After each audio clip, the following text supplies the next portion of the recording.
This little light of mine, I'm gonna let it shine. This little light of mine, I'm gonna let it shine. Yeah, this little light of mine, I'm gonna let it shine, let it shine, let it shine, let it shine. Yeah. Yeah, it's good. Sinners. Sinners.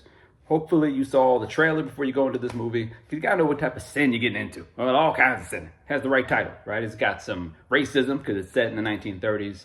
Well, I mean, still racism today. You've got sex, lots of sex. You've got people spitting in each other's mouths. You've got some voodoo. You've got gambling. You've got all kinds of violence, murder. You've got music with the dancing, some sexy dancing. And you've got, of course, the greatest sin of all, a black man canoodling with a white woman. This movie has two halves to it. All right, first half of this movie, you've got some twins who are trying to make it in the crime world. All right, they came from Chicago to Mississippi using some totally legal money, not blood covered at all, to build themselves a nightclub, a juke club, where black folk can get together and really have a good time in Mississippi. Of course, these twins are played by Michael B. Jordan, both of them, Smoke and Stack. Seems like a ridiculous name, but it works for them. I really like it. And they're pretty much doing, as they're trying to build this club and get ready, prepared for it, they're doing kind of a Nick Fury, trying to recruit some Avengers type thing. So they got to find themselves a cook.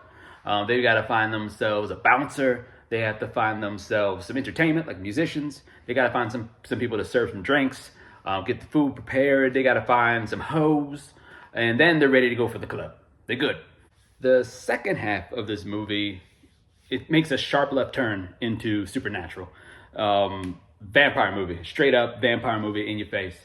And if you, like I said, if you didn't watch the trailer, that might be just jarring for you. Just all of a sudden it becomes a supernatural movie when there's been no supernatural vampire action up to this point at all. But there is right in your face into the second half of the movie. They get into the club, there's a lot of dancing, a lot of having a good time. Like, the first part of the movie is really spent building the characters. We get to laugh and cry with these characters. We get to know what motivates them. We get to, see them in their elements, see what's going on with their families, and we get to know them, which I really appreciated. Second half, straight up vampires, slaughter. It's great. All the vampire tropes are there. We've got garlic, we've got wooden stakes, we got some holy water. Everything. They have to be invited in. You have all that kind of stuff going on in this movie, and it works perfectly. You got this how sun hurts them, and that's used in the second half of the movie as well. And you have the religious person who seems to know everything, right? It's usually a priest. This time it's a voodoo lady, and she knows everything about everything. There's always got to be a religious person around. Like, I am a spiritual person. I am a Christian. I'm a minister, but I never took a class in Bible school in the supernatural, in vampires. Maybe I need to. Maybe I need to find myself a class on vampire hunting or something. So I can be ready when vampires or goblins or gremlins or aliens come and get us. I need to know what to do. Like, everybody, I took the class. We are good. I took the class, so we are good. And look, I got nothing but praise for this movie. Loved it. Loved it. Like I said, I'm glad I went to see the trailer first. So I knew what I was getting into. I was going to go into it cold. But yeah, the performances were excellent. Michael B. Jordan, playing twins could easily become cartoonish or confusing. But because Michael B. Jordan's so great, in the movie, I got lost in the fact, like, Michael B. Jordan doesn't have a twin brother. Like, you get lost in both characters he's playing. He did a really good job with that. And the chemistry with the different characters for each twin, great. Haley Steinfeld does a great job of being that white bitch. Every black function has one that white bitch in it. And I didn't think that Haley had that in her. I really didn't. Based on, I haven't seen all of her work, but based on the work I've seen of hers, I didn't really think she had that in her, and she was perfect for that. Not easy to do. Mixing in some comedy in with all this, not easy to do. They did that well. The two halves, like, most of the time when I say this movie, if I talk about a movie being like two movies or three movies, it's normally a bad thing, but not here. It was perfectly directed. The vampire stuff was great. It was gory. It was scary.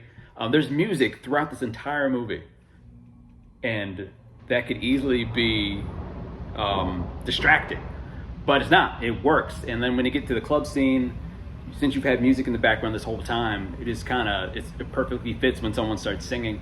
And it's kind of like bluesy because like there's awful things happening, and yet there's music there making it seem like everything's okay and light, and it's really not. So I mean, it's perfect for blues. It's great. It worked all great. Now, I've heard about an allegory, like before watching this movie, I heard that there was an allegory of like appropriation from white people because the vampires are white and they're coming to take all the black people's stuff. And I see it in the movie, kind of, but it's very subtle if it's there at all. I didn't get that when I watched the movie. I see how it could be there. I see how it could be taken that way. I don't believe that Ryan Coogler, who's, directing this thing, he's steering the ship, if you will, this movie. I didn't hear him say that. Maybe he did, but I haven't heard him or read anything that he said where he says that that's what it's about. Maybe it's there. But another reason, too, like you have the white vampires. There's some creepy looking white people. Like there's a part in the movie where, so you have the brothers. They have the club, and then if that sharp left turn into the supernatural, vampires show up, and they don't know they're vampires yet. They're just creepy white people, and the audience knows that they're vampires. They're trying to figure out, what's up with these white people. Are they okay? Can we let them in the club?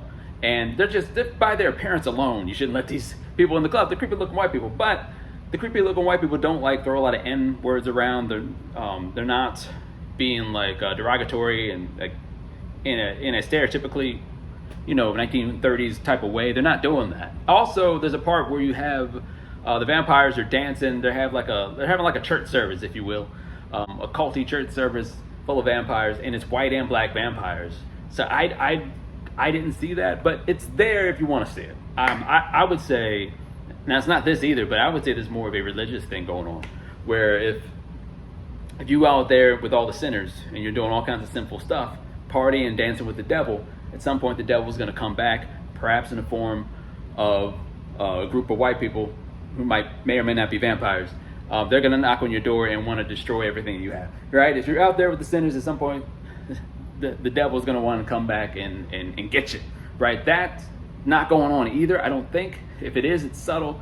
That to me was just straight up like a 1930s two guys trying to make it through criminal means for the first half of the movie, a very pro-black movie, and then the second half is just straight up vampire movie. That's me.